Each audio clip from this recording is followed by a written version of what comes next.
everybody. Thanks so much for joining us for Table Talk. We are excited to be here again, coming to you tonight. And I'm Megan Woodham. I'm the Children's Ministry Director here at First Baptist. Of course, you know Pastor Peyton is joining us tonight. And this is Candace DeCrife. Candace has lots of roles, and so I'm going to see if I can get them all right, but I want to introduce her to you. She is a self-employed grant writer, right, for a nonprofit businesses. Yes. She's also a church member. That's how most of us are going to know you, right? You are the Young Musicians Director. I am. She is the Operation Christmas Child super volunteer Sure. and coordinator for our church, wife to Brian, and mom to 3 spectacular kiddos.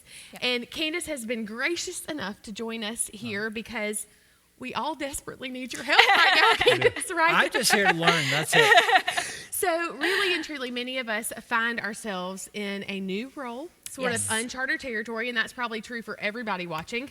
Everybody's experiencing some type of new normal right now. But some of us with children that are in school are beginning to navigate the uncharted waters of homeschooling, and that can be overwhelming, right? Most of us are not teachers by trade.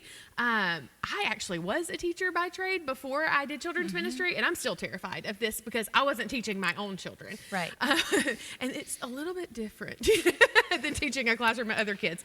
But we are trying to manage this wife, mom, dad, work from home, all of the things, balance all of the things. And so I think we just desperately need you to speak some level-headedness and tips and tricks and whatever you got into this new role that we're all taking on. But before you do that, tell us a little bit about what made you make the decision to homeschool, because you're a homeschool mom, right? Before COVID-19 and coronavirus had made the decision to homeschool your children.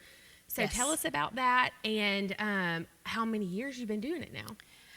Well, I figured that up. This is our 11th year homeschooling. Wow. Yes. Yeah, that's and awesome. I still haven't made it past 7th grade. How's that? So our 11th year, and really it was a combination of events that brought us to this point. It was probably something that was on our mind. The church we attended when we first were married was very pro-homeschool, and we were surrounded by a lot of families where we saw some pretty amazing family dynamics and some neat things coming out, and that definitely stirred our hearts. And then when it came time for Tyler, our oldest, to begin school, we realized that for the school we were zoned for, he would be spending an hour and a half each day on the school bus. Oh, wow. Yeah. And in an hour and a half, I could do all of his school, let alone him being gone an hour and a half just on the bus and then the whole day at school. So that was, your first one, they're little. Yeah. And you don't want to let them go that long. So there was that. But then Brian and I have also always had a real heart and passion for making sure that our children had a very solid Christian worldview and wanted to be intentional in how we developed that and how we taught that. And this gave us that opportunity because it was free reign into how we wanted to shape and speak into their hearts. Yeah. Well, we are so excited that you have 11 years of experience to speak into I don't this. even have an 11-year-old kid yet. No, neither do I. Yeah, so- Yeah, okay, I'm old. But we polled our Facebook group that you're a part of and asked our mamas and daddies that are these new homeschool parents what would be helpful. What are questions that you might have for somebody who's been there, done that, and what do you need from this seasoned homeschool mom at this time? And so we had some great questions submitted. So we're just going to kind of work through some of those and let you speak into your experience and advice that you give. And of course, we want you to include, like you were saying, that spiritual shaping, because this is a time people can be intentional with that, right? Yeah. It's a gift in that way that we get to invest in our children spiritually. So, of course, we want to hear that side of it too. But so we had the question, any advice on how to gauge whether a day is successful or not? And I feel this, like in the depths of my soul, I feel it. So. Well, and now, first of all, I would say that what we are all headed into now, because 2 of mine have been in public school most recently and are coming back, this is not true homeschooling, Right. what's happening. This is crisis schooling at home. Well, I love it. Okay? I love Because as homeschoolers, we choose our curriculums. We determine what direction we're going to go. We find the things that fit our kids. That's not where we're at. Right. What we're at is, well, we're all trying to figure out where we're at. Yeah. But we're going to be getting activities from the teachers, and those are going to be what we're trying to help our children with. So what's successful? And Brian, my husband, and I joked about that. That's when both parents and children are still alive at the end of the day. Yes. That is Amen. success. I feel so free right now. I know, Yeah, don't good. stress. Just keep the tiny humans That was alive. good. That was Keep- good. keep Everybody- them- there is a lot of wisdom in that. Yeah. Because when you become more than one role in your home to your children, it's hard. Yeah. Yeah. It's kind of like the Peanuts cartoon, you know, wah, wah, wah, wah. They just start here. Now you're the teacher, you're the disciplinarian, you're the mom who says you have chores to be done. It's hard. So to me, success is when the relationship is still governed by grace, which, you know, I fail at daily. Yeah. But there's grace there. There's grace for them to make mistakes. There's grace for them to not feel like doing their math right now. There's grace for you to not know how to help them with their Yeah. math right now. Or know how to help them with their math, period. This Yeah. Common Core is hard, right? Yeah. They're We know all how to going to carry learn the how one. to carry the That's one. Yeah. We know how to carry the one. And that was the beauty of homeschooling all along.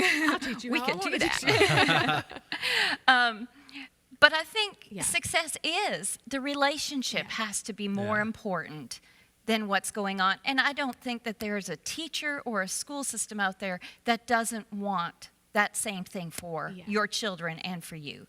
Yeah. Education needs to be enjoyable. And when it stops being enjoyable, we stop learning. That's Yeah, right. it's good. And that's hard too, because for those of us that live in the type A world, Amen. it's like we got to do this and we have to get it done by this time. And Yes. I am often find myself sacrificing, feelings and emotions and relationships for the end result. And so the reminder to just chill out a little bit and not break their little spirits is super helpful. Okay, this is great, super practical. How long should we expect to devote to school each day? So Because they're in school 8 hours. Are we doing an 8 they hour are thing? in school 8 hours. I don't think that there is a teacher out there who wants your child to be at home now doing school for 8 hours. Oh, good. Kind of a rule of thumb would be kindergarten to second grade, about 90 minutes, an hour and a half. They're maxed. Perfect. Second to fifth grade, 2 hours. Tyler and Brianna, my oldest two in high school, 4 to 4.5 hours. They should be able to get it done. And I will say that when my kids went from homeschool to public school, that was kind of the one thing they realized. Wow, it takes a long time to do the same sort of stuff we did in a short period of time at home. Because you're one-on-one or 1-on-3 or whatever. But, it's much more. Yeah, you're eliminating transitions and bathroom and PE and all the things And like that. 30 children don't need the same set of instructions. Now, your one child may need it 30 times. Right. But, it just goes a lot faster when you can be that directive one-on-one. Yeah, yeah. That's helpful. You spoke to this a little bit, but there's sort of that pull between a super strict schedule, right? Like, do we get up and we start school the same time every day? Have that block of time and just keep to it? Or is it okay and even beneficial to be a little more flexible there? Yes and yes. Okay. So I think all children do thrive in schedule to some degree, but also have to understand that some children are morning children. And I had initially, when they were little, man, they were up before me every time, and they wanted to get going. Does that ever change? Yes, Okay, it does. good. I cannot wake them up anymore. All God's people said amen. Amen. Because I got 4 morning I know. children Yes, right now. ours too. Yeah, Morning, yeah. And I mornings. never thought it would change, but it really does. Okay, good. Okay. Yeah. Yes, there's Yeah, there is hope. But I also have very much of a night owl. And that one will accomplish their school probably much better if we start about 7:30, 8 o'clock at night. Wow. Okay. Yes. Now they're older. Yeah. Okay, Yeah, of course. but still, they will accomplish much more in a shorter amount of time when their body has kind of had time to do all of the things it needed to do during the day.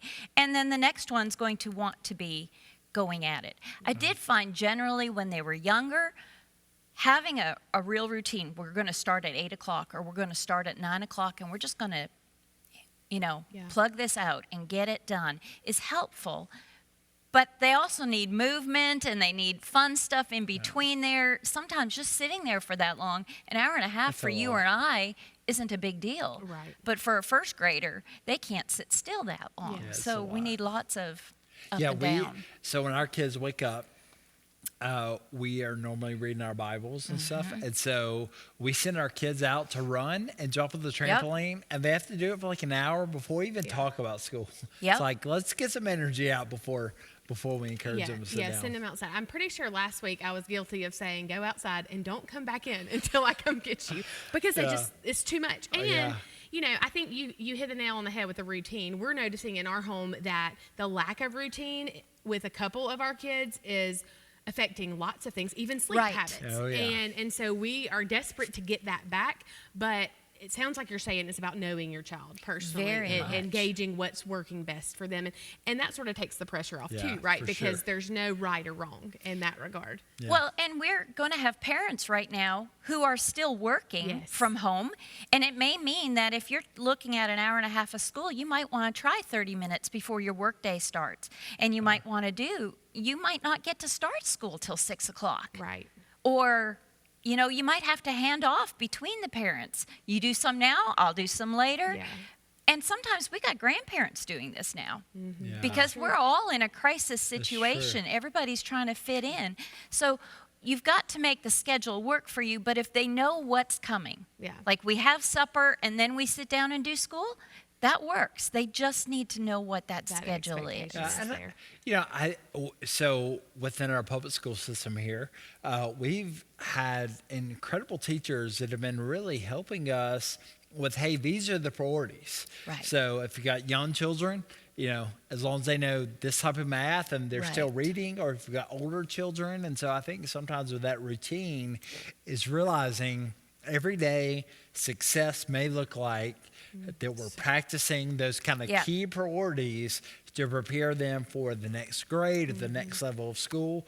And if we don't get to everything, like if we can't cover history and math and science and it all, it's okay. Are we still progressing in our reading? Are we still Yes. progressing in our math? Whatever those key priorities are, I think it's important. Definitely. Okay, so we know that the novelty of this will wear off, right? Very much. So our kids right now are even sort of excited to, like, if we're got to be at home, let's make the most of it. And ooh, let me see that Google Classroom. And our kids don't get a lot of screen time at home, and so Right. like Yeah, same. Tucker specifically is desperate to get on my iPad to do her Google Classroom. But because Mom, the I novel- have to do it for school. I know I have to, and then let me get on Prodigy and Lexia. Yeah. And I mean, she'll be, a genius by the time this is done, if that's the case. But because the novelty will wear off, Yes. it'll get old fast. Do you have some tried and true tricks or tips to motivate them after this becomes less than exciting to do anymore? What can we continue to do to push them to finish strong? Because we got some time. Yeah. We do have some time. And I think, once again, it's knowing your children. So what motivates your child? Candy. If it's having candy, hey, Yeah. I can't tell you how many spelling and math flashcards we did to M&Ms. Like, Yes. if you get it right, you get an M&M. If you get it wrong, Mom gets 2. Oh. You know? Hey, I I like that too. But I kept Skittles for one child, M&Ms for a different child, whatever floats their boat, it works. So it's that motivation. If it's having screen time, that they earn screen time because they've done things. And, we were always very much obedience is all the way, right away, and with a happy heart. Oh, yeah. And so that obedience now in doing school, it's your attitude is as important as what you do. Yeah, it's good. And my love that, husband all Brian the likes way, to right say, away with that. yeah, you can make it hard or you can make it easy. That's right. And that's their choice. And we want them to own that choice. Yeah, that's and we good. want them to make it easy, but obviously they won't always.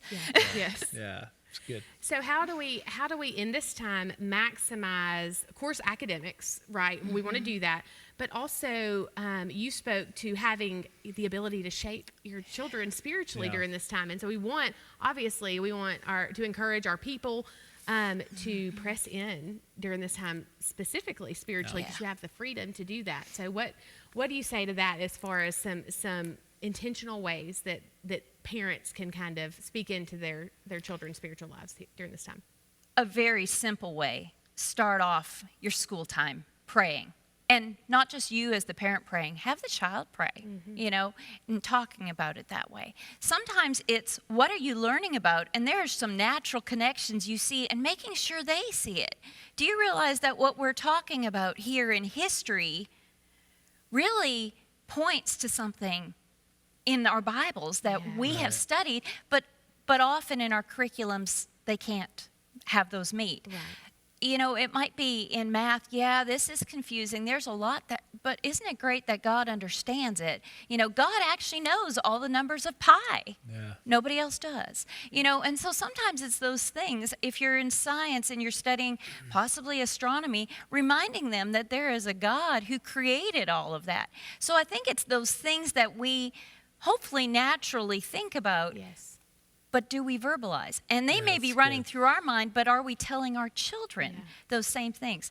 If you're reading aloud, one of our favorite things to do, I loved Chronicles of Narnia. We're doing that right now. Good, Loving awesome. it. Yes. Any of that stuff where they're interacting and where you're talking about. We have done some missionary stories. I know our, Right Now Media has some excellent they're really missionary good. stories, and Voices of the Martyrs has a children's series, and our children would learn about those, and we would talk about those, and those can be the reward is to watch one of those videos, Yeah, it's some good. of that stuff, but where they're interacting with what they know and what they're learning. You might even use a scripture verse. Like, I know you've been giving the kids a challenge. Yeah. Well, let's learn it together as a family. Or we have gone through the salvation beads and trying to really memorize those verses so that we would know them. They are internalized in us, and doing those things together as a family. And as they get older, we still try and do some of those read alouds with our kids. It took us a long time, but we made it through The Hiding Place by Corrie ten Boom. And it takes a long time just because of activities. Yeah, of course. Working on stuff like that. We're working on another one now. So things that get them thinking and just gather you together as a family. I think a lot of times that we see education kind of over here in this bucket, and then discipleship over here, and actually like everything. I mean, education, sports, you name it, are all ultimately to lead us to know and love and glorify God. And so it ought to come natural for Christians that we're always looking for opportunities to not say, hey, let's set aside the math for a minute and talk about Jesus, but hey, how does what we're learning in math, how does that feed into truths that we already know about who God is? I think it's important this is a cool time for us to learn how to integrate this, because it should be integrated, but it's easy to say, hey, we read our Bible in the morning, our kids go off to school, they come back, we get back in the Bible, and it's separated. But right now, it's all together, which is kind of a neat gift that we have during this really weird time. Yeah, and it takes the pressure off a little bit to do it that way. I think I hear from parents a lot that say, I'm trying to find the right book, I want to find the right time, I want to maximize this, and the want to is there, but they feel overwhelmed with the process. Like, how do what's the right book? Am I giving them what they need? But doing it the way that you just described just take some of the pressure off. It's just like as you go. That's exactly. Deuteronomy 6 has kind of been my go-to in my theory for education for our 11 years. It's with all your heart, with all your strength, with all your soul. You got to love the Lord. And then Jesus changes it to with all your mind. And that's it. We can't know what we don't, or we can't love what we don't know. That's right. And so it's that as you go mentality. So we're not going very much right now, but we are But you're still talking about it when they sit down Exactly. and when they rise up and when you walk along the way. I mean, it's putting it into Completely. every Yeah, bit of it. let's read that text so people at home can hear it. So Deuteronomy 6, beginning of verse 4, "Hear, O Israel, the Lord our God, the Lord is one. You shall love the Lord your God with all your heart, with all your soul, with all your might. And these words that I command you today shall be on your heart. You shall teach them diligently to your children, and shall talk of them when you sit in your house, and when you walk by the way, and when you lie down, and when you rise. You shall bind them as a sign on your hand, and they shall be as frontlets between your eyes. You shall write them on the doorposts of your house, and even on your gates." Yep. Kind of that, I mean, if God really is God, and He is, then all of life should be about us worshiping God and pointing our children, our spouses to do the same. I think it's super helpful. Yeah. Okay, Candace. So, what advice would you give to parents who are now taking on so many roles? Not necessarily for what to do, but just for their, overwhelmed minds and hearts during this time, working from home, juggling kids, trying to clean, trying to, panic shop, and all the things that we're doing. It's a lot, right? It feels overwhelming. Completely. So what is your advice for those parents that are looking at this like, how am I even going to conquer it? Yeah. Well, a little bit of that thought. How do you eat an elephant? One bite at a time. I started to say that, one bite at a time. Yep. The beauty is, as far as your house goes, no one's coming over. That's right. So, you just have to prioritize and let some things go. But the fact is, it goes back to that kind of what we talked about at first. It's the grace and the relationships. Yeah. And it's giving yourself grace and it's giving your children grace, because you cannot do it all. And there have been times, because I do work from home and have had deadlines, that I've, school today just had to hit a back burner because I had something that had to take priority. And that's going to be okay. Sometimes it was pulling up a TV table beside me. I'm at the computer and they're working, and it's like, what's 2 + 5? Yeah, that's 7. And keep going. Sometimes it has to be some of that. So understanding that you just have to, what has to be done and what doesn't. Right. And let the things that don't have to be done don't go away. And make sure that the relationship, and I sacrifice that probably way more than I should. Yeah. And that's where, I'm so thankful that God's grace covers that. Yeah. And I know that for a fact, because the one especially that is probably my hardest, Brian has asked her at one point, what are you so thankful for Mom for on Mother's Day? And that child is quick to say that she would spend that time teaching me, knowing how hard it was. What a gift. Yeah. Well, What a gift. Yeah. So God's grace fills in all those areas. That's good. I think that's so important to remember too, because we just have to allow ourselves to feel that, right? Experience that and not get so overwhelmed. 'Cause there's a lot going on in the world right now that is quick to overwhelm our hearts and our minds, and this can feel like an added weight to that, but it can also, perspective can allow that to be an opportunity. Yeah. Right. We can A see it as an gift. opportunity just to be intentional, invest in our kids, and not stress about the little things. Right. Right. Yeah. And I think just a word to free ourselves, but also to free other parents or grandparents out there is, like, God knows what's going on. Amen. Yeah. He's entrusted our kids to us. And if they're a little behind on math when the fall comes, Right. if they're a little behind on reading, if they're a little behind on chemistry, not that we use that as an excuse for laziness or apathy, but in the end, if we're pointing them to God and the gospel, and we're reminding them of who they are, and we're helping them ease their anxiety right now, Yeah. I mean, that's our primary calling. You've done the most important Yeah, thing. exactly. And everything else is like a cherry on top.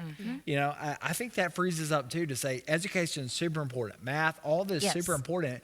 But if we see that as extra on top of everything else that we're having to do right now, I mean, counsel our children through this anxiety and weirdness, man, I think that frees us up to realize, hey, we're not going to mess them up, right? I mean, like, It's going to be okay. We're not the only ones in this situation. There is a whole country Yeah, dealing that's with the same thing. That's right. Yes, exactly right. Yeah. That's right. Perfect. Well, this has been so super helpful, Candace. Yeah, And I think thank those you. watching would agree that, in the season of sort of uncertainty and things that it's easy to kind of sink into this, I can't do it all. Yeah. But that you have given us some advice and tips Good. that sort of take that burden off. But we're all in the throes of this, right? Yes. And so we are, as we go throughout the rest of this week and the next week, in this, we are going to need something to fall back on that's going to, help us not want to pull our hair out or make us feel like total failures. So we need to hear from you before you go, your biggest homeschool fail, because that's just going to level the playing field a little bit. Okay. So I asked my kids, Oh, no. what was my biggest fail? Oh boy. And I knew what it was going to be, and they all, to a T, said the same thing. So your children know how to push your buttons. Okay, for sure. Especially after several years of homeschooling, they know how to push your buttons. And I have one that's a very good button pusher, and they know this. And my buttons were they were done. They're pushed. They were very done. And I needed to get somebody's attention, and I took a wooden spoon out of the drawer, and I slapped it on that granite countertop. It made a wonderful noise, broke in half, and flipped and went over my head. Yeah, and they looked at me and bust out I was gonna laughing, say, and did I they bust laugh? out laughing, and we're like, okay, well, I got your attention, but not With a broken spoon. with a broken spoon. They are never to meet, and yeah. Oh, man. So that was theirs. Mine, I would say, is that I sacrificed